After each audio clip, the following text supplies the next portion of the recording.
tinfayyuu fi dawaan naaf kenname Yesuus dhugaa. Itoophiyaa keessatti gatiin lubbuun namaa gatii dhabee jira jechaadha waan baay'ee nama gaddisiisu. Yooyyaa harka fuunee jirtu hordoftoota kiyya jaalatamuudhaaf kabajamoo nageenya rarraa waaqayyoo isiniif haa ta'u akkam jirtan jecha egaa akkuma beekamu chaanela eebbisaa entertainmentiidhaaf warroonni haarawaa taatan like share subscribe gochuu hin irraanfatina warri haga ammaallee immoo maatii keenya taataniin hordofaa jirtan galatoomaa isiniin jenna. Egaa akkuma beekamu chaanela eebbisaa entertainmentiitti guyyaa har'aa viidiyoo baay'ee nama gaddisiisu tokko qabadhee dhufee jira.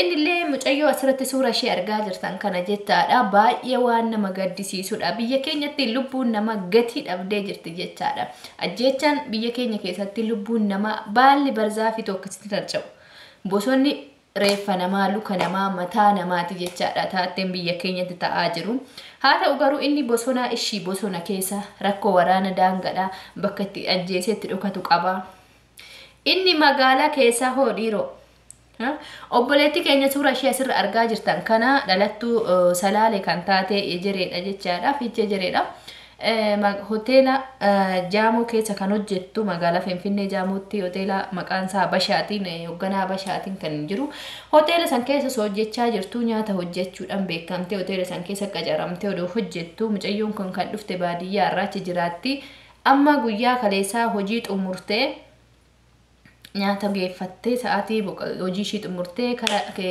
achuma bulti mana fincaanii seentee shaaworii fudhattaa odoo jirtu manajarrii mana hooteela sanii jechaadha mucayyoo kana itti seenee haala suukaneessadhaa fi haala ciggisiisadhaan mucayyoo tana ajjeesee lubbuu ishee halbeedhaan qaama ishee garaa ishee dhoosee bakka baay'ee wawwaraanii ajjeesee jechaadha baqate jedhan hin qabamne haga ammaa.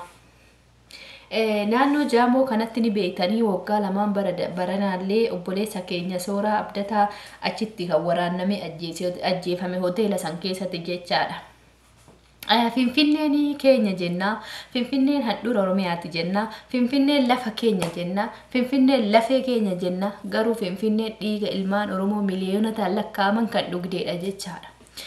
Obboleetti keenya kana daa'ima ganaa fiigdeetuun quufnee hojjetteetu bakka garaa ofiin keenye of jijjiiraa maatii koo jijjiiraa anis hojjetadheen jijjiirama jettee baadiyyaa irraa magaalaa kanatti dhuftee hojjetachuudha odoo jirtu lubbuun ishii haala badaadhaan haala suukaneessadhaan ajjeefamte. Nagaan siniif haa ta'u maal jenna haa boqattu ishiillee rabbi nagaan ishee haa boqachiisu nagaa siniif haa ta'u jechuu malee maal jenna. Nagaan hin jiru silaa biyya keenya waaqayyoon nagaa nu haa fidu. Egaa obboleettii keenya kana ajjeesanii ishee malees kan biraa meeqatu du'e Oromoon achi keessatti hooteela kana keessatti hooteelli Jamo keessa jiru kun magaalaa Finfinneetti maaliif haga ammaa hooteelli kun gaafa sooraa abdataallee ajjeefame namni qoratee hooteelli sun hin cufamne jechaadha akkamitti akka ajjeefame meeshaa qara qabuun dubartii waraanee ajjeese jedhame malee gaafa sooraa abdataa sanillee namni qoratee hooteelli sun cufamee mana kanatti taatteen ta'ee akkamitti rakkoon akkanaa uumame jedhanii qoratanii hooteelli sun hin cufamne har'as deebi'eetuma ijoollee keenya achitti qalamaa jira. Biyya keenya waggaa 7 darban kanaaf waraanni akka itti fufetti jira addaan odoon citiin waggaadhaan lubbuu namaa akka aarsaatitti dabarsaa jiran. Waggaayyuu miti guyyaa makaleessaa kiristaanota nama 19 Arsii bahaa waabee Anqoolloo keessatti affananii fudhatanii jiran jechaadha waraanni. Waraanni kun immoo faashistii yookiin akka ISIS jedhee fudhadhaani maaliif ajjeechaan dhaaba amantaa tokko irratti xiyyeeffate kuni ISIS jedhee moggaasaaf malee dhimma biraati jedhee yaadu kuni mootummaan haga ammaa hin dubbanne. Obboleetti keenya kana duushii baay'ee na gaddisiisullee wanni tokko jira. Hooteelli sun hooteela Bashaati kan jiru lafa Oromiyaatirra Finfinnee keessa sanu. Oromoon mana kiraa keessa jiraattee Finfinneen keenyaa jetti. Oromoon mana kiraa keessa jiraachatti handhuurri Oromiyaa Finfinneen lafa keenya lafee keenya lafa abbootii keenyatti jetti. Dhiigni ilmaan Oromoo Finfinnee keessatti akka bishaanii lola'u kunumaa sitti mul'achuu dida. Maalumaaf hooteelli sun achi keessa buqqifamuu dadhabe. Silaa waa meeqa gubdii Oromoon tuni. Waa meeqa diigdii fooqii meeqa diiskisanii koordariin meeqa irra bahaa. Hooteela Bashaa sana akkamitti keessa irra bahuu dadhabe koordariin akkamitti ilmi hiyyeessaa achitti dhufu. Achi keessatti bar manajarri baankii manajarri hooteela sanii ajjeesa mucayyoo kana jedhan. Manajarri kun eessaa dhufe? tokko fa'a. Jarattumaa miti jibba intala Oromoo Oromummaa ishiitiif ajjeese malee namni kun maal irraa qaba mucootan. Yoo yani fedhii mool qunnamtii saalallee tajame bakka fedhii ofiisaa raawwatee dhiiseen deemu maaliif lubbuu ishii baasame mucootan. Finfinnee lafa teenya lafa keenya hin jedhina. Finfinnee keessa Oromoon mana kee uumaan qabdu achi keessa Oromoon kiraa jiraatti. Irra jiru lafa saba biraatti. Lafa keenya Oromoon lafa Finfinnee lafa teenya Finfinnee handhuura Oromiyaatti afaan malee Oromoon kiraa keessa jiraatti. Finfinnee keessatti lafa hin qabdu lafee sin qabdu mana sin qabdu kanu. Inde fooqin Finfinnee jiru kun Oromoon dhaayiteetti hirkattee suura gaatti lafa biyya keenya seenaa biyya keenya jetti. Malee dhugaadha nama Finfinneen ka Oromooti. Nama ajaa'iba dhugaa waa'ee duuni obboleetti keenya kun baay'ee tokko na gaddisiise. Maaliifi soora abdataallee hoteela sanitti ajjeefame. Ammallee hoteelli sun hojii hin dhaabne, hin cufamne, hin qoratamne, mucaan baqate jedhanii. Inna baqate gara Gondar gale taanaan eessa isa argu? Eessatti qabamame? Baay'ee Oromiyaa keessa baana, Finfinnee keessa baana, Gondar gallaan eenyu isa qaba? Eenyu barbaade isa qaba nama sana? Bakka lubbuun ishii bilaashatti baddii jechaadha. Tokkoffaa hoteelli sun maaf cufamuu dadhabe? Oromummaa irratti baatee hoteelli san cufsiisuu dadhabe. Silaa nama waan nama miskiin hojjetatee buluu warra gulliitii xiqqoo karaa irratti guduufee hojjetan isaa dhaqanii irratti jijjiskanii poolisiin irraa balleessaa jiranii qani ilmaan Oromoo achi keessa du'aa jiran kana hoo maasitti mul'achuu dide. Hoteelli sun kan dhaabateen dhiiga ilmaan Oromootini. Gaafa soora abdataa san guyyaa torbaa olii galgala achitti ajjeefame jedhan. Baay'ee tokko nutti dhagahame. Har'as mucaa xiqqoo kana achitti ajjeesanii mee maal irraa argatame hoteeluma san keessatti lubbuu namaa balleessuun? Xayyi maaliif mootummaan hoteelli sun qorannoo maaliif irratti hin taasifamne? Lubbuu namoota meeqatitu badaa jirame hoteela san keessatti ijoollee keenya?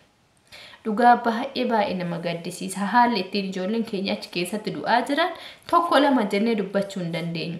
Ijoolleen keenya yeroo baay'ee magaalaa Finfinnee keessatti lubbuu dhabaa jiran. Gootichi Oromoo falmaan mirga dhala namaa kan ta'e artist Haacaaluu Hundeessallee Finfinnee sanitti wareegame jechaadha.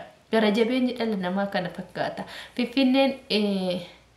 Finfinnee dubbadhume atillee kan nyaatte sooraa loomee kajedhu walaloo irratti seenaa goototaa gaafa dubbisanii har'allee ijoolleen Oromoo Finfinnee keessatti dhiiga wareega aarsaa godhaa jiran, wareegamaa jiran, du'aa jiran. Duuti ijoollee Oromoo gatii dhabeera. Ajjeechaan ijoollee Oromoo gatii dhabeera. Oromoon ajjeefamtee akka baala barzaa fi gatamuu malee faayidaa hin qabdu. Oromoon duutee baduu malee faayidaa biraa hin qabdu.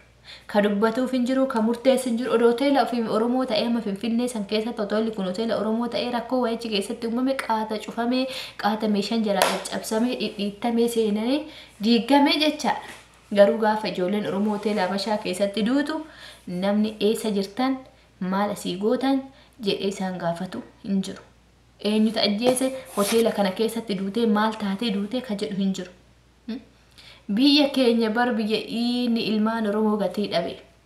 Ka akka Oromoo biyya san keessatti salphate hin jiru dhugaa.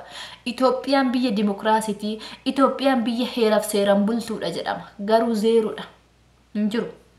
Afaanin jedhame malee Itoophiyaan seeraa fi heeraan hin bultu. Seeraa fi heera dimokiraasii jedhuun bulaa hin jirtu. Itoophiyaan kan ittiin bulaa jirtu gabrummaa bara Minilik uummata Oromoo godhaa ture saniin bulaa jirti. Har'a bar seenaa kalee darbee har'a dhaloota darbee Oromoo har'allee harkallee muraa jiranii harmallee muraa jiranii. Hoteela keessatti hoteela maqaa Habashaatiin hoogganamuun ajjeefamanii gatamaa jirti ijoolleen keenya. Dhugaa muca'oo tana ilaalee baay'ee tokko gara ofii jiraachuu kooyyuu na jibbisiise.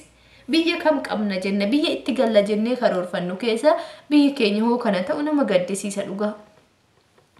Maaliif amma ni argaa jettan Arsii keessatti kiristaanota ajjeesaa jiran. Haga amma furmaani tokkollee hin argamne.